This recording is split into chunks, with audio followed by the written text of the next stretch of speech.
In 1948, Truman doubles down on his fair deal, or the just idea of the New Deal. He proposes more reforms, including the first modern civil rights bill. Congress, which is controlled by Republicans, the other party, Truman's a Democrat, essentially ignores him. They just refuse to hear any of these bills. And Truman begins to be seen as weak and ineffective, particularly in light of the foreign affairs.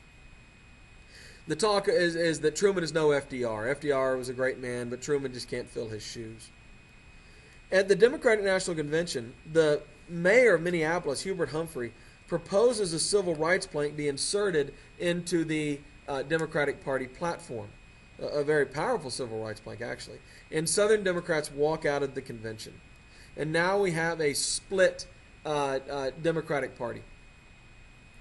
Southern Democrats, or what they come to be called Dixiecrats, organize around South Carolina Governor Strom Thurmond, who runs on what's called the states' rights ticket. It has one policy. The states' rights ticket wants a constitutional amendment guaranteeing segregation, or at least the right for states to have segregation. Liberals are also frustrated by Truman's failures, and liberals reject the Cold War. They think the whole thing is essentially made up, that the Soviet Union is not a great threat to us, and that Truman is pursuing unnecessary foreign policy.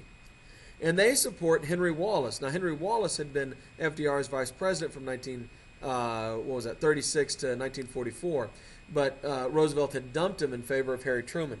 Wallace is maybe the most progressive man in the government, and so he's very popular among liberals.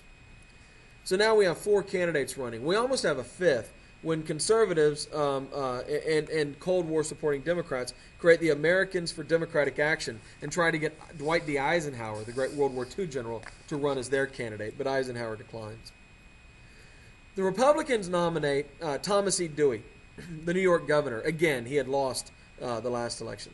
And it seems like there's no way Dewey can lose.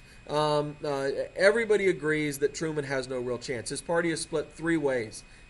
Democrats can choose to vote for Truman, the racist South Carolina Governor Strom Thurmond, or the super liberal Henry Wallace. Polls over the summer, polls were not taken very often, but they were taken a little bit, show Dewey with a huge lead. Truman insists he's going to win, insists he's not worried, although everybody else has given up on him. Truman decides to run by attacking Congress. He says this new Republican Congress is the do-nothing Congress. It just doesn't pass any bills, and they're the source of all of our problems. At the time, it was a remarkably inactive Congress, although our recent Congresses have been far more inactive than that one. He says that by refusing to pass his bills, they're hurting workers and leading to significant inflation. The Republican Party tries to get clever, and at their convention in 1948, they adopt a lot of pro-worker ideas into their plank. Truman's convinced that they don't mean this. They're just telling voters this to get their votes, and as soon as they win the election, they'll abandon all this pro-worker stuff. And so Truman does something quite politically brilliant. He uses the president's power to force Congress into session, which the president can do. He rarely ever does it, but Truman does it here. And he says, oh, you've said that you have all these pro-worker laws you want to pass. I've called you into session. Now you can pass them. I'll be happy to sign them. And then when the Republicans refused to pass anything, even though they had just had a big convention saying they supported all these ideas, Truman's argument that they're a do-nothing Congress that really doesn't want to help working people looks like it's true.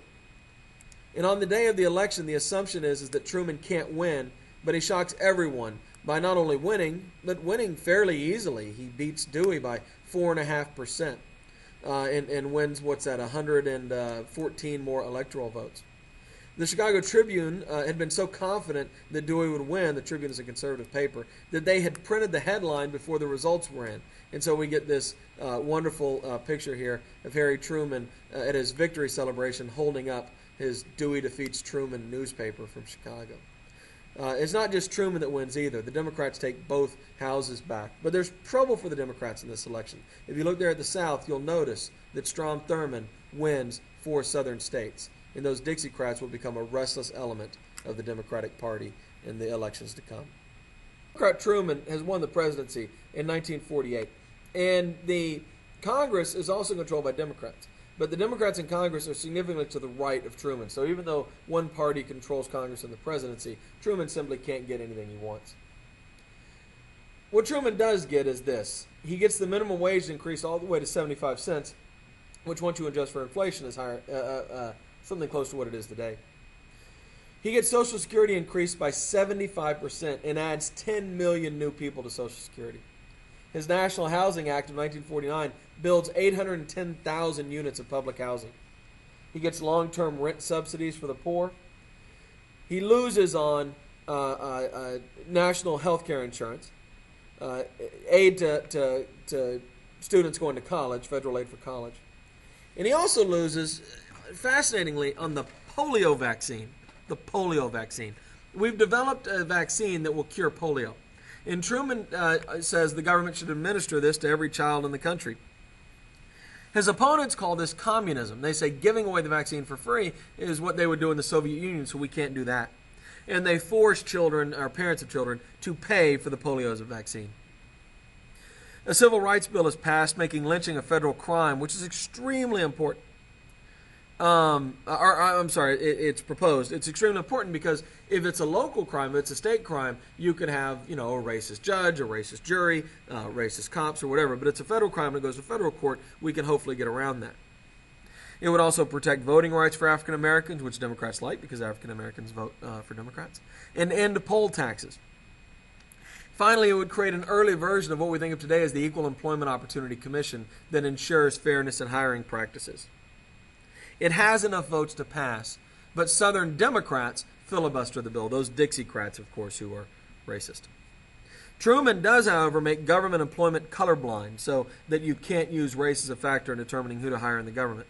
And he desegregates the military fully, so you have black soldiers serving in the same units with white soldiers, as we see in the picture there. He uses the Department of Justice to begin to, for the first time in American history, enforce the 13th, 14th, and 15th Amendments. And the military really becomes one of the first institutions in American society to be truly integrated, the military and baseball, apparently. The Supreme Court also gets in on this. The Supreme Court by now, which is completely dominated by FDR and Truman appointees, in Shelley v. Kramer in 1948, it stops the courts from enforcing racially segregated neighborhoods. And so it begins the long road of ending housing discrimination.